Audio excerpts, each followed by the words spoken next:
You are watching Points of Interest.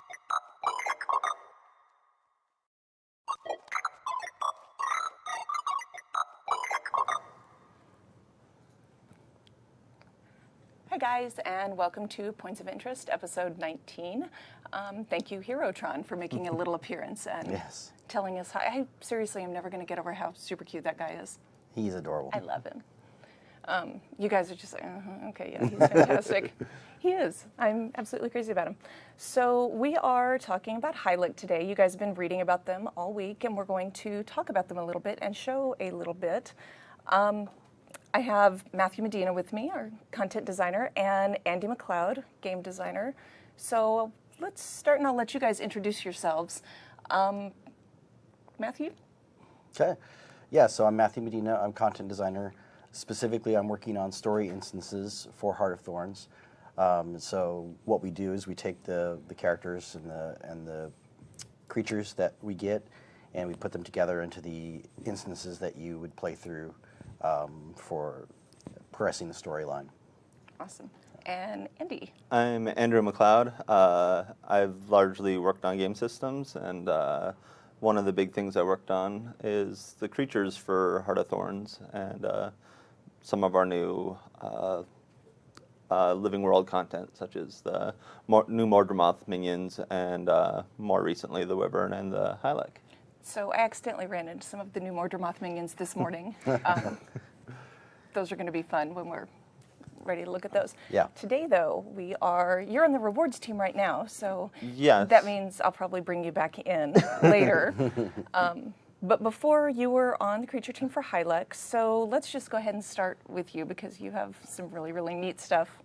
You were on the creature team, but it's not just like one big random team. There are roles within, so I'll let you kind the of creature explain team has a lot of artists and designers, and we do a lot of collaboration. So there's a number of different art roles where we have the creature modelers who create the in-game models, the animators who bring them to life and make them move around in game, make all their movements and attacks, the effects artists, which give those attacks the weight and all their effects and stuff in game, and then the designers who kind of blend it all together and then set up all of the guts of the creature, like his move speed, his health, his damage, and make the attacks do what they're supposed to do when you're fighting them.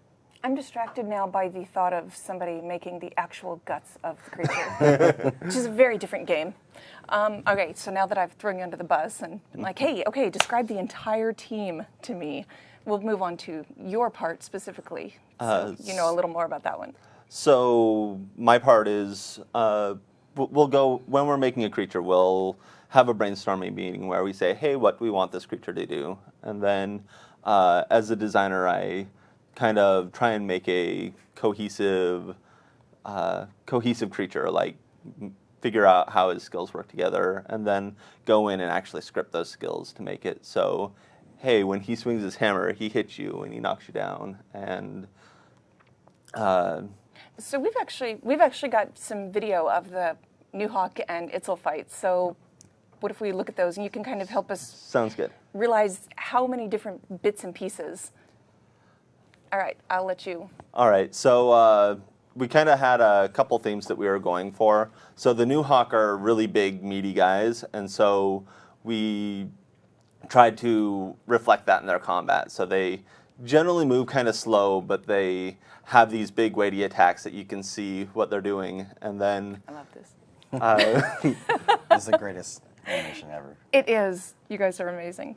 So there's a couple different things that they do. Like this guy that we're looking at, he's kind of a midline fighter. He does big stomp attacks and walks around and does a lot of melee attacks. Whereas we have another guy who kind of sits back more and uses his tongue to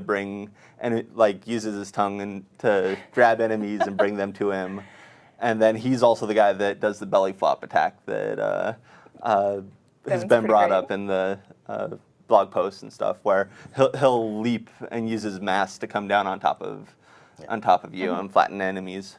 And then the other Nuhoch that we have is wields a big hammer, and so he's heavily armored and moves around slowly. But then he's got these big attacks where you have to pay attention to where he's at and what he's doing. But if you're paying attention and playing well, then you can avoid most of his attacks by. Or if you're me, you just get knocked down a lot. Andy was in here when I was capturing footage, and he was kind of watching to help me figure out what would be good to get. And like the tongue attack in first-person camera is the most incredibly startling thing. I think I shot about a foot in the air, and then he sat there and laughed at me. But yeah, the hammer attacks, if you're not watching, I was KD'd and just, well, I guess I'll wait till I can get back up. And you're going to need to pay a lot of attention to these guys. Because like you said, they are super slow, but when they hit, if you don't get out of the way, it's going to hurt so bad. So, okay, so we have the Itzel too, who are like our little spry, springy guys. And we have a video of, oh gosh, this was super fun to do. Yeah, so the Itzel are generally more, we went with a kind of a thief theme where they're stealthy and they're elusive, and they like attacking with bows and like keeping their distance from their enemies. And then when they feel threatened, they'll like leap away and like unleash a barrage of arrows while they're jumping away, or they'll stealth. And then some of them do have daggers, so they'll when they're in close, they'll switch to their daggers and do some big attacks, and then use a smoke bomb to stealth and get away. That was kind of amazing. I got such a kick out of him switching to his daggers because everything's just very, very graceful until he hits me, and then it hurts a lot. So I'm actually kind of looking back and forth at chat, and these are videos that I took previously, so it's not a thing that I can speed up, or it's not CSI, we can't zoom and enhance, but I wanted Andy to have time to talk about what we were looking at, because there's so many moving parts on these guys. I mean, you've got their actual bodies that are needing to do things, and the attacks we talked before about the effects of the attacks, like when the hammer comes around, and there's like the whoosh. Yeah, so that's kind of when we're making the creature, like we'll prototype some stuff, but then once we come up with the skill set that we want to implement for the guys, it's really a combination of the animator, the effects artist, and the designer, where as the designer I'm scripting the skill and saying, hey, he's swinging his hammer, and the effects artist will make like a streak that comes behind the hammer, and like if he's hitting the ground with it, they'll like create the big impact and the dust cloud that it creates, and the shockwave that gets sent out, and the pain. Yeah, That's very so important. it's a big collaboration between all of the different artists and the designers to make them look and play a really good game. Nice. I noted earlier, Matthew and I were kind of talking about that when they walk forward, their eyes are, I mean, it's every tiny little piece, their eyes are kind of wobbling a little bit just because that's how they're made. So we also had some still images that we rounded up for you to look at, and we will kind of take a look at those and let you talk about. Yeah, so this was the early models that we had for the Nuhoch. The artist who was modeling this guy created these, and then we used this to kind of figure out what we wanted them to do and look like. And so once we created, I believe the next picture we have is them armored. So basically once we created their gameplay and figured out kind of how they feel, we went and added these new armor sets so that we could actually tie in all the feel, so that all the combat and the visual appearance of the creature all works together. I absolutely love it. And then we have some of the Itzel too, right? And so yeah, the Itzel were the same, and since they were thiefy, we kind of went to kind of light leather armor, and then so some of them just have regular armor, and then like some of them, the dagger guys, are more assassiny, and so we added a hood, which is, I believe, the next picture to them as well. So I love that hood. That's amazing looking. But yeah, like we tried to convey the theme of how the creatures fight and what you might expect when you're fighting them, it really fits. with the appearance of them. I like it. and then how they move. This is absolutely one of my favorite images. I was going to shoehorn this thing in somehow. I didn't care how, but this was a good illustration of the thought put into how they move around. Yeah, and the artists love making pictures of and like putting the new Hilux in different poses and like collages together. For example, we've got some really fun pictures. These next two, you will never see these in game. This was just the artist having a good time, and I just love that he's like, get him off, get him off. Yeah, he's throwing one in that one. These are absolutely a couple of my favorites. So I sat there giggling about this for so long. Yep. So I meant to thank you preemptively too. I've dragged Matthew on here before. This is your first time, and it's always fun trying to explain what you do. Yep. You could do it every day, all day long, but then put you in front of a camera and be like, all right, now explain it. Go ahead, define this. So thank you for coming and doing that. Of course. Let's go back to the story side a little bit, which means that now you're in the hot seat. Yes. But you're good at this. You're doing better than me. I'm usually just like, okay, guys, let's talk. So Scott McGough talked about it a little bit earlier this week, and we kind of got an introduction to the Hilux. So I'll let you expand on that a little bit. Yeah, so if you haven't read that blog, I encourage you to go do that. It's a great little sort of primer on the new Hilux that you're going to see in Heart of Thorns. So basically, when we started working on Heart of Thorns, we wanted to introduce these new tribes of Hilux. And so we sat down and thought about the differences between the Hilux that we've known in Guild Wars 2 and the kind of things that we wanted to see. And actually, a lot of it started with some of those concept art pieces that you saw where we knew we wanted to do a couple different styles of Hilux, the big one and the small ones. And when we saw some of the concept art, we kind of got a sense for like what these things, how they would react. And so the Itzel are sort of native to the jungle.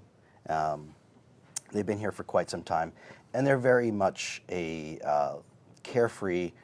They take everything as it comes. Their motto is "The jungle provides," and they've actually given the jungle a name, which is Amayale. And so that for them is their goddess, for lack of a better word. Mm-hmm. It's not as simple or straightforward as what we typically think of as a goddess. It's more of a personification of the jungle. But they took that on in part because in the jungle, you don't always have access to the sun. And as we all know, the Hilux of Guild Wars 2 are very much sun worshippers. So they sort of abandoned their worship in the sun and took on this other belief in the jungle. And then we also have the Nuhoch, which we've seen.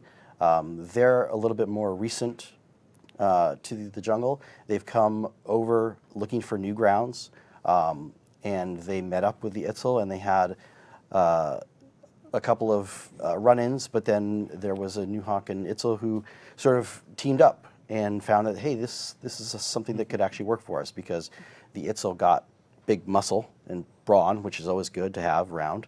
Especially when you're in a very dangerous place. The Nuhoch have the big muscle and brawn, yes, right? Yeah. Correct. And the only reason I noticed that is because I've done it like a dozen times in the past week. So thank you for making me aware that it's not just me that keeps doing that. Yes, I often do that too. We tend to think of them as the Hilux, the jungle. Yeah, but now we're branching out and having these new societies. I did love, we had a conversation the other day when we were talking about this. I love the way you wound up describing them, because I was like, well, they sound like big hippies to me. Yes. And then Matthew corrected me a bit. Oh yeah, this is my personal thing, but I refer to them as our ninja hippies. I love because the Itzel are very, very in tune with the jungle. Everything is the jungle provides for them, and they take everything, even the adversity in their lives, they sort of see as, hey, this is a good thing. We'll make the best of it. They're always on the optimistic side, so they very much sort of like live and let live. But then they're also very dangerous, as we've seen. They have some incredibly strong martial skills. It hurts so much. So when I saw the one with the hood, I couldn't resist. They just look like ninja hippies to me. He was fantastic. Yeah. And I managed to get the smoke bomb. That was something that Andy and I were talking about. I loved, when we were going through and editing these videos and looking, he did a smoke bomb thing, and in the video that I couldn't fix and save embarrassing myself before I edited it down. I'm like panning back and forth, and Andy went, "He's behind you." So they're gone like that, and Yes. they're sneaky little jerks. Yeah. And then he murdered me, so that was nice. Yes. You guys did a really good job with them. Yeah. So the Nuhoch are the big guys, and they were the sun worshippers, which we've seen in the current game. Yeah, they like I said, they came from where we normally would have found Hilux, and they migrated over. And in meeting the Itzel and learning that they really needed each other to survive, the two tribes, and so they sort of took on the Itzel's beliefs in the jungle, as opposed to being sun worshippers. And so they have sort of converted to the revering of Amiale. Amiale. Yes. I'm going to have to say that like a dozen times. It took to me a make long sure I time. get it right. Yeah. Yeah. Yeah. Okay, so all of the Hilux now are friendly to us, right? No. So, although the ones that we come to meet in the story are friendly, that does not mean that all the Itzel or Nuhoch in the jungle are friendly. And we also have other Hilux in the jungle who are also hostile, who have come over here to sort of stick their noses in things. They're not loving that these guys defected at No. all. They've come to get their converts back. Yes. So there's another tribe, which they're calling the Zintel, that have arrived in the jungle, and they basically want to convert the Itzel and the Nuhoch back to worshiping the sun. So they're sort of our zealots, fanatics. They see this as, the worst offense, and they want to bring these people back into the fold, because they care about them. They're the same people, so they understand. Hey, these are our Hilux. They're our brothers. We should not just kill them. We should try to bring them back to the proper way of thinking. So. And they've run into the new guys and are thinking, hey. Yes. But in addition, the Itzel and the Nuhoch, there will be some tribes who are not as friendly as the ones that we first meet. And so you'll be able to fight those guys as well. So you'll actually be on the receiving end of a couple of those big hammer smashes. And let me tell you, that's no fun. Seriously, dodge. Yeah. It's so bad. Yeah. It's so bad. Yeah. And Especially when you can't see yourself and you're in first person. And yeah. since we're all loving that still, just be very, very careful. All right, so we've kind of covered those two, and we talked about the design a little bit. The Itzel are kind of designed after tree frogs, but they're not tiny like tree frogs. Yeah, our early versions of them, we had them really small, but then we ended up sizing them up from gameplay purposes, because when you have like small little creatures, they just get completely lost in combat and just in everything in the world. And so although they might look more natural as like tiny little guys, the actual gameplay of them being that small didn't feel nearly as well. So we tried to, they still look a lot smaller. Like when you're Right. playing with them, they don't seem as big as they actually are because they're slender and they're these guys, but they're actually visible so that you can see what they're doing and actually see where they're at. Yeah, they do have this smaller feel. I was actually surprised because I'd been messing around in-game and looking at them for quite a while, and then you gave me the scale that the Itzel, the little ones, are roughly the size of a Norn. So if you put the Itzel next to the Nuhoch, how big does that make a Nuhoch? How many Norn measurements? How many Norn tall? Norns does it take to make a Nuhoch? I would say at least 2, 3. The Nuhoch are big. Yeah. They're so big that when you're following along behind them, you can be underneath their posterior. Which don't. Yeah.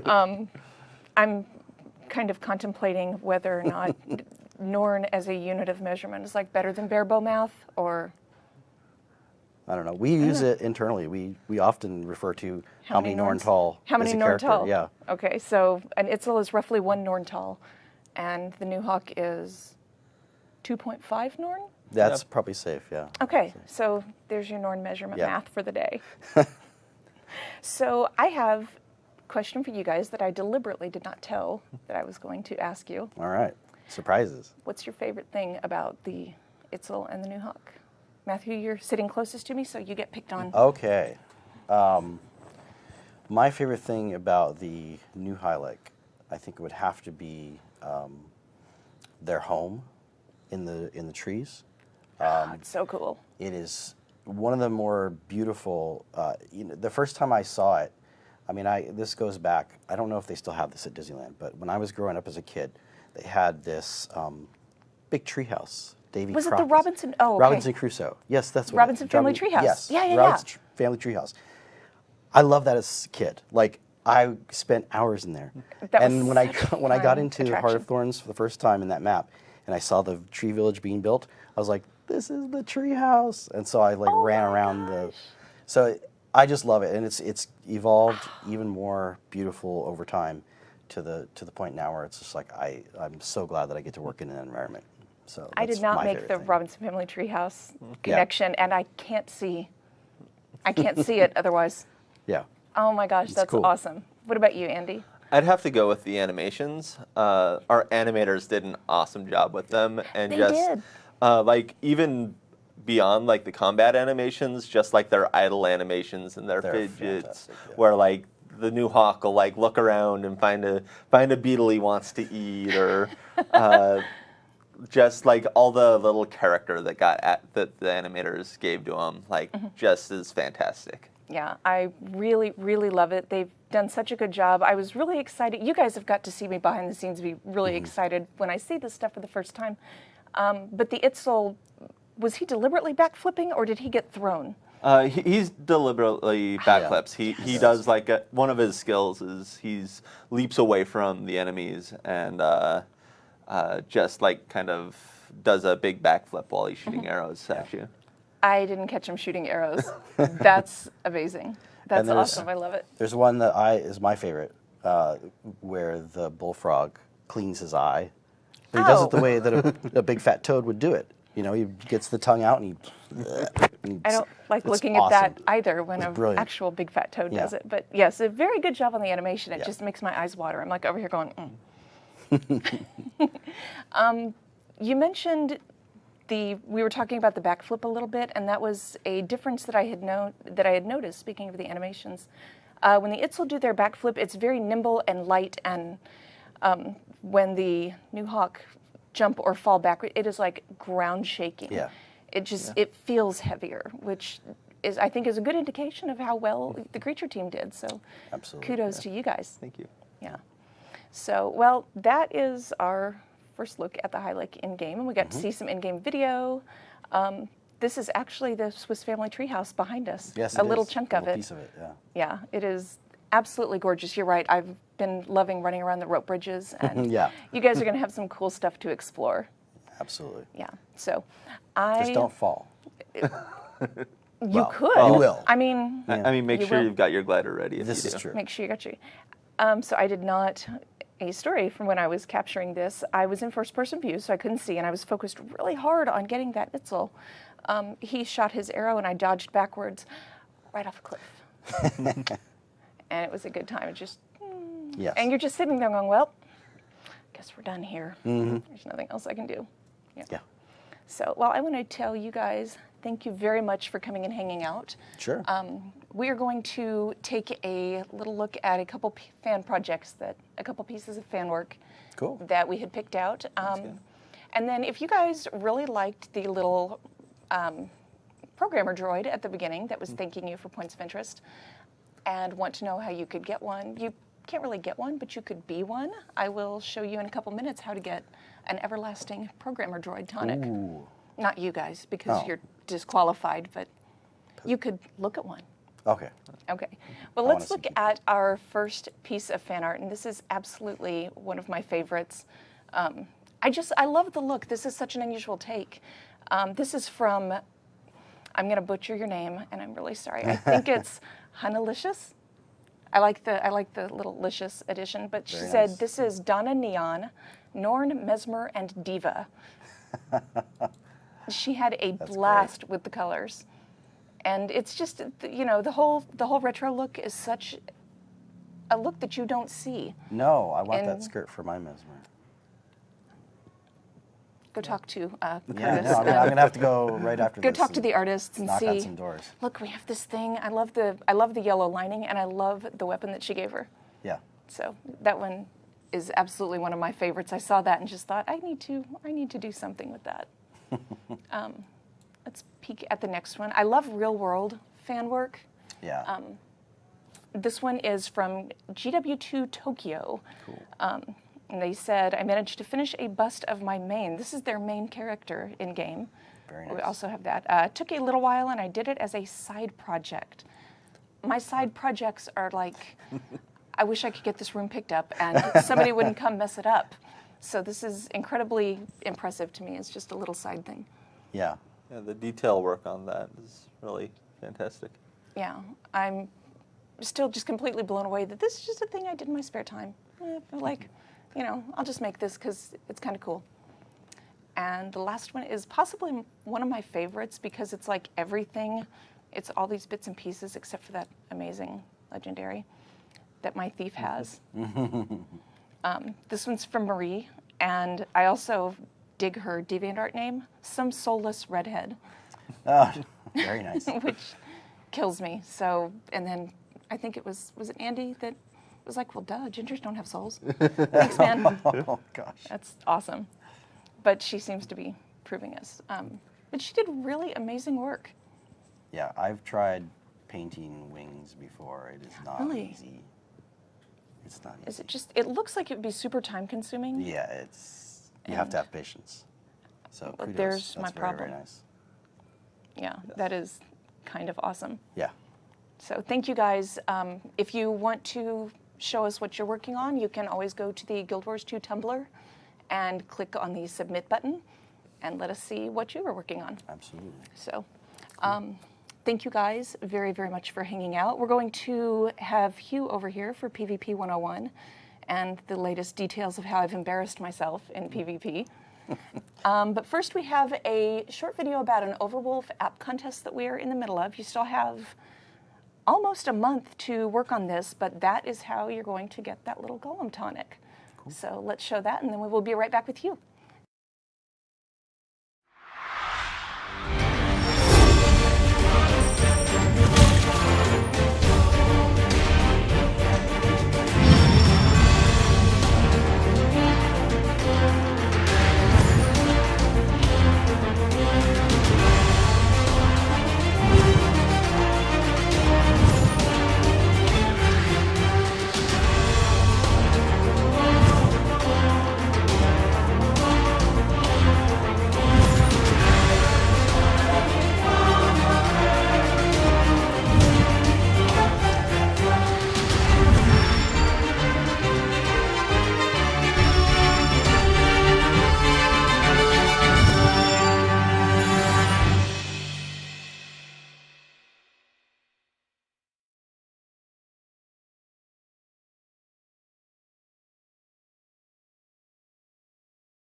Hi.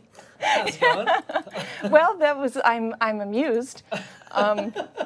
Welcome back for PvP 101. We just went to the video and I realized that I had not set Hugh up with the game client. So he is like frantically logging in and Josh is going 30 seconds.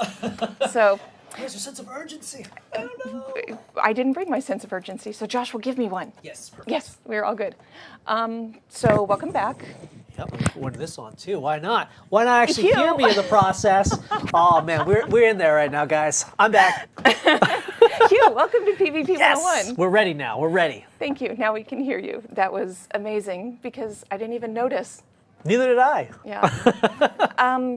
Can we say it's because we're still like really jazzed about Stronghold? And Yeah, man. Oh, that was an amazing, amazing time, guys. Thanks everybody who showed up from playing the 24 hours. All the feedback I got on Reddit and the forums were great. I've been taking a lot of that stuff to heart. So thanks everybody for showing up and playing. Thank you for making it so we had lots of people to play with. That was so much fun. I am really bad. Really, really. I mean, the first several matches were like, where do I go? What do I do? Everybody's yelling. Nobody knows what's happening, but it was an absolute blast. Definitely had a lot of fun.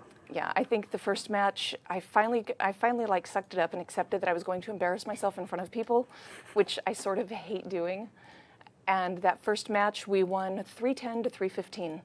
Wow. And yeah, I was just going, wow, I need to lie down now. I'm super, super tired. Yeah. So have I let you get set up enough now? Yeah. Are you good to go? I'm getting All right, there. so I did my shout bow homework, Nice. and I got Dolyak rank. Yeah, I saw that on You knew Twitter. you knew I was gonna like be screaming about that on Twitter. That was awesome. Yeah. So I spent a lot of time reading up on meta battle, and then I went into my custom arena with a couple of guildies and just like banged around for a couple of hours, and then sucked it up and headed into unranked and got rolled. Nice. No, it wasn't nice. Well, I think one of the big things is taking that first step, because especially like those builds, they have like such a huge list of like, these are the things you can do and these are the optimal things. But getting in there and actually trying, that's 90% of the battle. It really, really was. I mean, that's like I said, I did all my reading and I was like, all right, I've got this down. And then I went in there and I found out that I have a very strong tendency to panic and start banging on all of my shouts at once because I get in a party situation and forget what they do. So, but I needed to get in there and just get used to it and start building up a little bit of that muscle memory. I saved a story. I didn't use my 6th skill. Nice. You didn't use your heal. Good. I didn't Good. use my heal. That's it's definitely. I shouldn't have done that. Okay, but I was sitting here, your finger totally slipped. It really, really was an accident. Yeah. So I did save you one story this was actually in my custom arena. And I was playing with my guildmate who was like cycling through various professions to help me get used to, which is so, so good to do. If you guys have a guildmate or 5 or 6 who will jump in and out like in a custom arena and help you with various professions, it made such a difference for me. It made a huge difference. Until we got to Spirit Watch and he was on his mesmer. And I mean, I'm not even in my seat anymore. I'm like out and I mean, I was pretty tough, but I'm also pretty bad. So we went in there for 45 minutes. We ran around and 3 different maps, pounding on each other. Nobody even got downed. Nice. No, it was super. It was nice in that I was yelling terrible things into Mumble. Sure. It turns out I'm really, really ungracious after a while, and I'm not nice at all. But we got into Spirit Watch, almost had him downed. I mean, like, no health left, Greatsword Mesmer, and the next thing I know, I'm falling in a hole and I'm a bird. Nice. Yeah, probably that old that young Moa got hit by that. That's not fun. As I fell, he bled to death. I saw him go into a down state. As I fell, I get lost in Spirit Watch. Spirit Watch is one of those ones, especially because it's not in the tournament rotation, so you don't see it as much on ranked and whatnot. You can turn around pretty easy in that map. Yeah, especially when you fall in a hole and you're a bird and you have no idea what's going on. And I couldn't get back up there. He healed himself before I found my way out of the hole. Sure. But in the end, I did get to stomp him, and I said really terrible things. When you outplay somebody, it feels so good. I came out of my chair and was yelling into Mumble, and he was like, dude, I thought we were friends. Friendship only goes so far until you win a 1v1, and then friendship kind of like, you know. Friendship went away about 30 minutes into that fight. Nice. It was so much fun, though, and I feel like it's a good one. It's been a good profession and a good combo for me to dip my toes in the water in. Yeah, definitely. I think I love it. Shoutbow is definitely one of the ones that I would suggest to a newer player who's trying to get into PvP, because good support, it can be really great as a team fight. It's also really good solo. It's got good potential to 1v1. You can kind of outplay people with your shouts, knowing when to cleanse, knowing when to dodge. You have a couple good burst skills, and you're constantly applying pressure with the 1 skills. It's a really good build. I'm working on knowing when to do things. I'm still just like, 789, 789. Like 3 fingers at once. Yeah. Seriously. So I'm getting there, but getting in and playing made all the difference. Excellent. And it was lucrative. So, let's talk about Kylo. Let's talk about Battle of Kylo. So last time we Figure out where to showed, go. yep. So I got myself my own custom arena here. Let's go ahead and open the map real quick, and let's just talk about some stuff about Kylo. So the big thing about Kylo is obviously a conquest map, 3 capture points. We have windmill, clock tower, and mansion. Again, kind of like what we talked about before, which was home, far, and mid. Usually what you're going to be referring to these things, unless somebody specifically is telling you, hey, I need help on windmills, just in case you get turned around, it makes it a little easier. There's 2. The secondary mechanic here is the trebuchet. So you have the blue trebuchet and the red trebuchet. And the difference, Those are fun. obviously, is you can use your trebuchet based on your team. And I'll kind of show you guys real quick. So if I come out of the base over here, if I turn around, you'll kind of go up this little hill over here, and this is where your trebuchet is going to be. So I can get on the trebuchet here. Well, the match hasn't started, but I can get on the trebuchet, If the and match hasn't started. I can use the trebuchet to kind of have map presence, big AoE knockdowns, big damage, all that stuff. And the clock tower, the clock tower itself over here, if you hit it with the treb, it actually blows it open. So then you, Which looks amazing. yeah, so you can actually sit there. Let me see, I think I'm actually, So the treb is going to the clock tower. yes. Yeah, so it starts out in the clock tower. So the first shot, you pretty much get to hit the clock tower right away and then take out that and kind of open up that capture point for treb shots. And if somebody's in there, They're you not going get to some really gratifying numbers. Yes. So the other things you can do, I'm going to show you how to kind of get to clock tower over here. You're going to go through kind of like the center here. There's 2 ways. You can go through here, through the middle, and there's the capture point right here, which is actually, the fights here get a little intense because if you get knocked off, you're off the capture point, you actually have to walk around unless you have shadow steps. Yep. And then the other thing is you can kind of go over here to the sides and break open this windows and actually use this to use for your ranged attacks to kind of pressure the point from afar. And you can use like what I like to do, because usually I'll be fighting on point and whatnot. If I see someone go there, I have like skills, and this is Xiaopo, to like go through the window and kind of fight them through here. And then also if I see someone get back there, if I'm fighting, I just jump back through the window, right? The other way is kind of like, I'll go down here as if I was coming up to the center here. You can run up the little side area over here and kind of go through the windows kind of like I just showed. So you can come here, and usually what I'll do if I come to the windows, I'll break them all just so I can have that open for myself. To one, if I need to juke in between there, because if someone's trying to fight me, I can actually kind of do like stuff like this and do double back on them and make them run around this little thing, as well as if I'm getting pressured, I'll kind of like do one of these where I'll jump through and make them come through the window and chase me through the windows. So it's good because one, once these walls are down, it gives you a little bit easier way to see the other points, but you don't get super visibility. Like it's kind of hard to see through this window and see that my point's being attacked, or this, I need help over here. So communication is really, really Right. important. Well, and if you're ranged, you've got some cover there too. If you're Oh, yeah. running back and forth outside. Yes. I've found that really valuable for myself. So then if I were to pressure the treb, because sometimes the treb's going to be a huge key factor here, I can come over here to the other side and kill the treb. So I would come over here and I would attack it and do damage and take it off. And when it dies, a repair kit kind of appears. So this is kind of like different. If you guys have played Stronghold, this is a little different. In Stronghold, you use supply to repair the treb. In here, there's an actual specific repair kit that spawns on the opposite side of the map. So if blue team, if I destroyed blue team and I was on blue team, the repair kit would spawn in this little hovel right here, and so I would need to go pick this up and run all the way back. All the way back to the map. Yeah, and you don't need to interact. As soon as you walk next to the treb, it will auto-repair itself. So you don't even need to interact, anything like that. Nice. And then, obviously, it kind of goes for the same thing. So I'm on the red side. The red side one would be over here. You see me drawing on the mini-map over here. So it's in your best interest to just not let your treb get murdered in the first place. Yeah, I mean, It's going to save you running across the map. it does take a little while to kill it. So it does have some play. Like, you can pressure them if someone wants to go kill it. They're wasting some resource time to go kill that treb. So what actually we'll do is we'll get the treb really close to death, like one hit, and then we'll leave. And then what happens is if someone goes there, you'll shoot one AoE up there and then leave, because it'll kill the treb, Nice. and then they have to go then take the time to go do it. That way, people get the enemy team will kind of look at it and go, "Oh, our treb's up. I'm gonna go there." And if you see someone go it, you strike it once, and they wasted time. So that's kind of like one of the. I have not tried that. Yeah, it's definitely one of the things you'll see, as well as one thing I kind of wanted to show over here too, is the mini jumping puzzle. So these boxes What? are destroyable. So if I hit these boxes and the game was actually started, these boxes are destroyable. So what you can do is you can actually come up here and jump up. I'm in combat speed, but Josh is probably making fun of me right now. Josh is giving you thumbs up.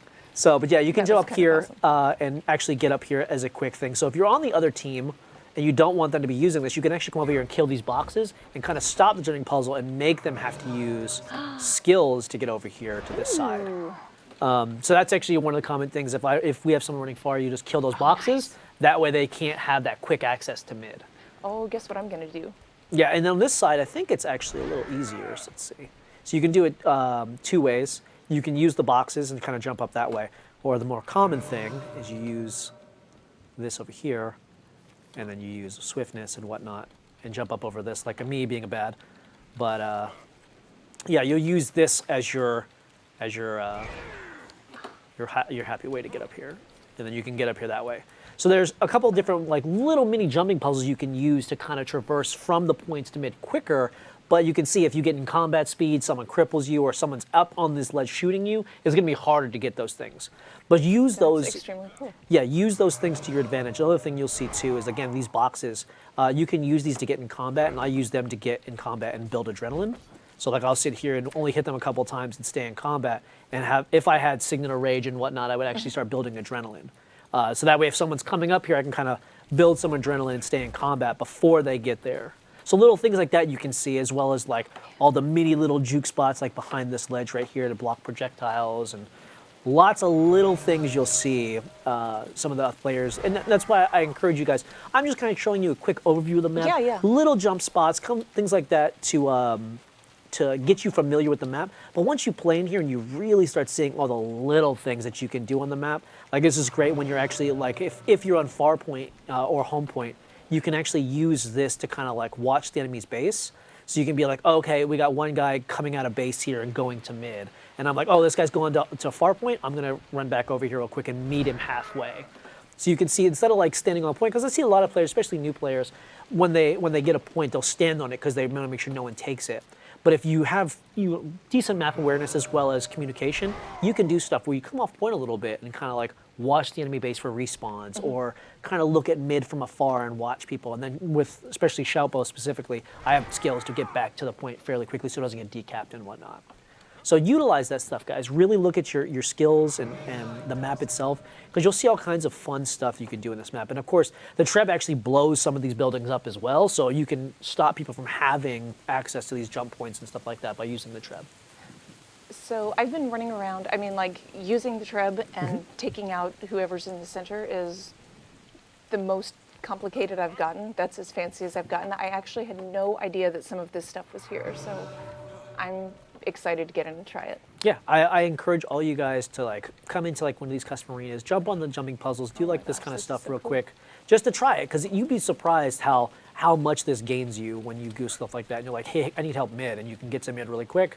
Boom, instead of having to go all the way around. Like I saved, if I had gone all the way around, that's like 20 seconds, right there. Instead, I'm on the point, ready to go, and if my buddy needs help, couple shouts, throw a banner on them, and all of a sudden I'm ready to go. And that 20 seconds makes a difference. It's a huge difference. That's, a decap easy, that's almost a full cap, like all that stuff really starts adding up. And those little things in the map, as you get familiar with them, really start setting you apart as a player. I love it. That's So, Kylo, guys. Is Kylo my homework? Yes, definitely, guys. I want you guys to go in there, try some Kylo, try the jumping puzzles, use the treble a little bit, just feel it out, get some of the ranges, because what you'll see, and I encourage people, especially with Shadow Steps, Thieves, Mesmers, Elementalists, they're the best. Unfortunately, because I don't have one, I can't really show you, but you can actually use your short bow and stuff like that, and or your Shadow Steps to actually blink up to here, so you can use the Treb, fight on it. If somebody comes, you blink right off. If they try to chase you, blink back up, start using it again, force them to engage that Treb, make them actually commit. As well as there's some really fun spots like Shadow Steps up on these ledges. So you can be fighting somebody and then bloop, bring up here, and then if you make them commit out there or knock them off, or they knock you off, you can blink back up to these things. So test your Shadow Steps, guys. Test the Shadow Steps up here. There's a couple really fun ones too, like you can do, I don't want to give too much away, but you can do some really fun ones where you like can Shadow Step through specific objects that you guys should test and see if you can really test that stuff. Because it gets pretty fun. It gets pretty fun when especially I watched a couple of the high-end guys when they stream at Thieves and they're playing a totally different map than I am. Because I'm like trying to jump through jumping puzzles and like trying to run around and they're just blinking between points super quickly. Mobility is just imperative. And that's why if you guys run those classes, please test out that stuff. Because I was sure you will have a lot of fun on this map. Do I have to take my thief in there? I'd say for you, for the newer players, I say for you.